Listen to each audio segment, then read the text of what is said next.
I'm going to tell you one mistake that you are likely making, and it is you are not planning your social calendar intentionally. Like, people don't just like go by vibes. There are people who literally meticulously sit and plan out every single event that they are going to, the intention behind going to that event, the clothes that they're going to wear, the people that they need to meet, etc. And that is how life happens for them. And I am one of those people. So I'm going to share how to plan your social calendar for the year. Okay, so boom, you want to plan doing almost like funneling it from outside your city to inside your city, large tentpole to small. These large tentpole events, they are large, they are going to have a lot of visibility, a lot of networking opportunities.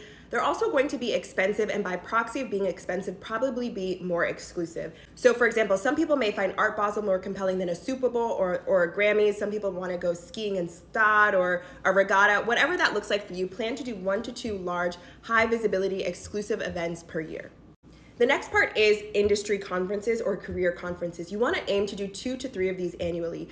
And these can be conferences that span the gamut. It can be CES, South by Southwest, ColorCom, AdColor, Afrotech, CultureCon, whatever that looks like for your respective career or industry, to make sure that you are staying relevant on the skills that you need to have, you are networking within your industry, and you are having visibility within that space. Oh, and also for career and industry stuff, your job may sponsor it. So make sure you ask whether it's through your educational reimbursement, or sometimes they're just looking for volunteers to attend events. Make sure that you ask your job if they sponsor to go to these career conferences. So now those are things that are happening outside of your city. In your city, you want to focus on large tentpole events. So these large tentpole events can be philanthropic events, board events, galas, Dance Theater of Harlem, Student Museum Gala, School of American Ballet Gala, fundraisers, luncheons, etc. These large events, social events that are happening in your city, usually they're all happening during, like, there's a spring luncheon, then a winter luncheon. So by each quarter or each season, you should be attending one. After you do the large tentpole events in your city, you want to go to smaller networking events that are also happening in your city. And these events can be supper club dinners, it can be book clubs, it can be members only clubs. This is going to help you build community more intentionally and intimately. And then lastly, if you don't know, people don't just vacation to vacation. This part is optional. I'm also a proponent of, if you need a vacation, like networking should not be part of your vacation.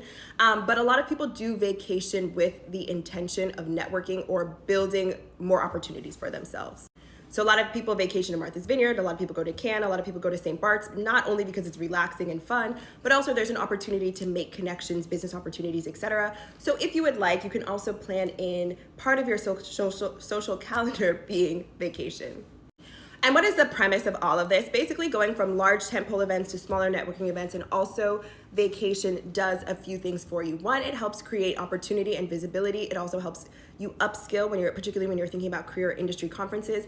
It also provides opportunity for mentorship and sponsorship. The biggest thing that people often ask me is, how do I get a mentor? Mentors don't just happen. Usually they have to see you at particular events year over year, place after place, and then they will begin to invest in you. So by going to these things and meticulously planning your calendar, you are now exposing yourself to the sort of people that you want to be sponsored by, advocated for, etc.